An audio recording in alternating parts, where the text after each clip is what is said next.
संविधान में सामाजिक, आर्थिक और राजनीतिक न्याय का वादा है। ये वादा एक सुरक्षा कवच है जिसको तोड़ने का काम शुरू हो चुका है। लैटरल एंट्री और निजीकरण के जरिए ये सरकार आरक्षण को कमजोर करने का काम कर रही है। अगर लोकसभा में ये नतीजे नहीं आए होते तो ये संविधान बदलने का काम भी शुरू कर लेते। सच्चाई ये है अध्यक्ष महोदय कि आज संविधान बार बार इसलिए कह रहे हैं क्योंकि इस चुनाव में इनको पता चल गया कि इस देश की जनता ही इस संविधान को सुरक्षित रखेगी, कि इस चुनाव में हारते हारते जीतने से इन्हें एहसास हुआ कि ये संविधान बदलने की बात इस देश में नहीं चलेगी। आज जनता की मांग है कि जाति जनगणना हो। सत्ता पक्ष के मेरे साथी ने इसका जिक्र किया। ये जिक्र भी आज इसलिए हो रहा है क्योंकि चुनाव में ये नतीजे आए। ये जाति जनगणना इसलिए जरूरी है ताकि हमें पता चले कि किसकी क्या स्थिति है और नीतियां उस हिसाब से बने। इनकी गंभीरता का प्रमाण ये है कि जब चुनाव में पूरे विपक्ष ने जोरदार आवाज उठाई कि ये जाति जनगणना होनी चाहिए, तो इनका जवाब देखिए। इनका जवाब भैंस भाग भैंस चुरा लेंगे, मंगलसूत्र चुरा लेंगे, इनका ये जवाब था। ये गंभीरता है इनकी जाति जनगणना पर।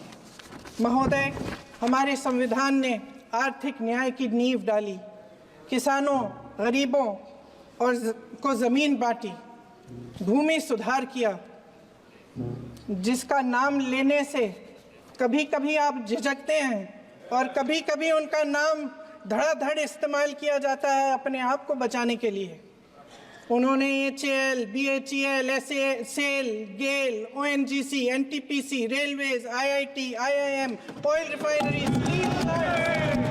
तमाम PSU बनाए।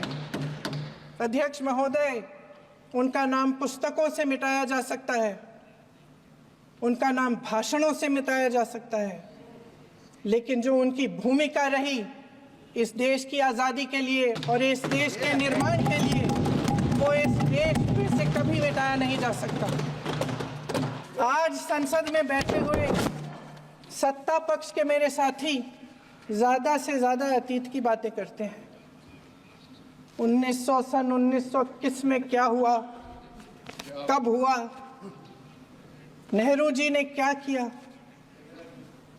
अरे वर्तमान की बात करिए, देश को बताइए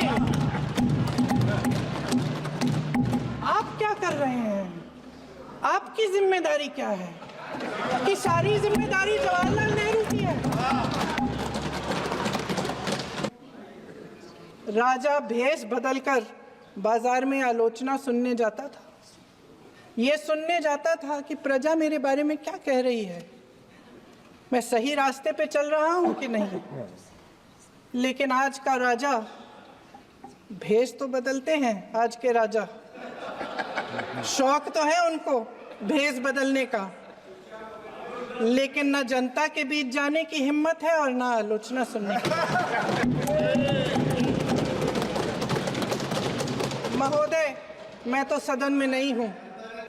महाराष्ट्र की सरकार का मैं भी एक उदाहरण दे देती हूँ। हिमाचल की सरकार को तोड़ने की कोशिश किसने की? पैसों के बल पे की। गोवा की सरकार, तमाम उदाहरण है। राजस्थान की क्या ये सरकारें जनता ने नहीं चुनी थी? क्या संविधान इन पर लागू नहीं था? पूरी देश की जनता जानती है कि इनका हंसती है, जानती है कि इनके यहाँ तो वॉशिंग मशीन है।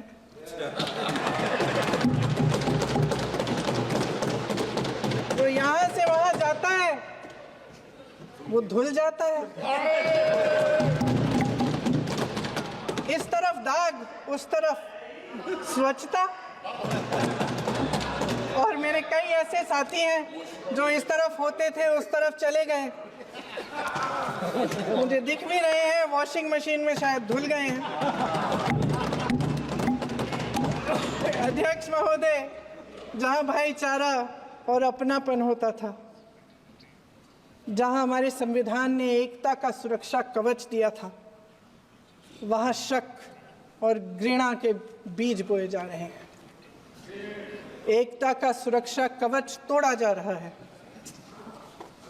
प्रधानमंत्री जी यहाँ सदन में संविधान की किताब को यूं माथे से लगाते हैं, लेकिन संभल में, हाथरस में, मणिपुर में जब न्याय की गुहार आती है, उठती है, तो उनके माथे पे शिकन तक नहीं आता।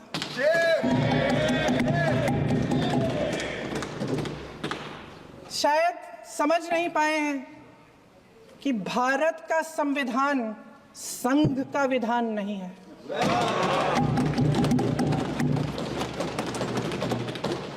भारत के संविधान ने हमें एकता दी, हमें आपसी प्रेम दिया। उस मोहब्बत की दुकान जिस पर आपको हंसी आती है, उसके साथ करोड़ों देशवासी चले। करोड़ों देशवासियों के दिल में एक दूसरे के लिए प्रेम है, घृणा नहीं है। मेरे सत्ता पक्ष के साथी आज खड़े हुए और तमाम गिनती करने लग गए कि ऐसा हुआ, वैसा हुआ, 1975 में जो हुआ। तो सीख लीजिए ना, आप भी सीख लीजिए। आप भी अपनी गलतियों के लिए माफी मांग लीजिए। आप भी बैलेट पे चुनाव कर लीजिए। आप भी बैलेट पे चुनाव कर लीजिए। दूध का दूध, पानी का पानी हो जाएगा।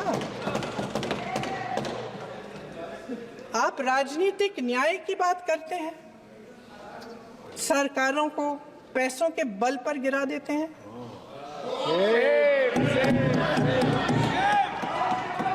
मेरा आग्रह है कि अपन संविधान में सकारात्मक बोले।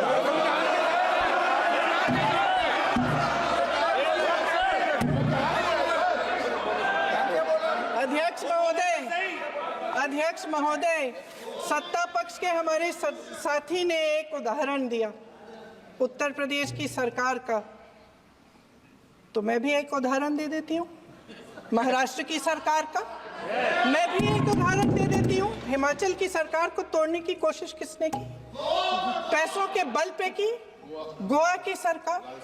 तमाम उदाहरण है। राजस्थान की।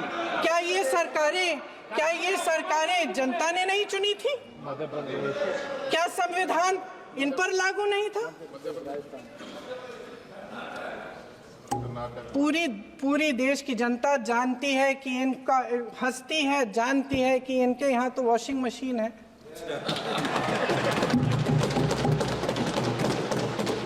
तो यहाँ से वहां जाता है, वो धुल जाता है। इस तरफ दाग, उस तरफ स्वच्छता। और मेरे कई ऐसे साथी हैं जो इस तरफ होते थे उस तरफ चले गए, मुझे दिख भी रहे हैं, वॉशिंग मशीन में शायद धुल गए हैं।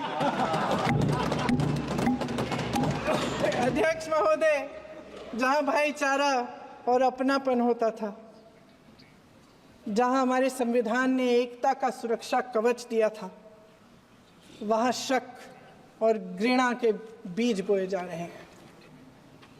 आप नारी शक्ति की बात करते हैं। आज चुनाव की वजह से शायद इतनी बातचीत हो रही है नारी शक्ति के बारे में, क्योंकि हमारे संविधान ने महिलाओं को यह अधिकार दिया, उनकी शक्ति को परिवर्तित किया वोट में। और आज आपको पहचानना पड़ रहा है कि महिलाओं के बिना, कि नारी शक्ति के बिना ये सरकारें नहीं बन सकती हैं। इसीलिए आज आप नारी शक्ति की बातें दोहरा रहे हैं।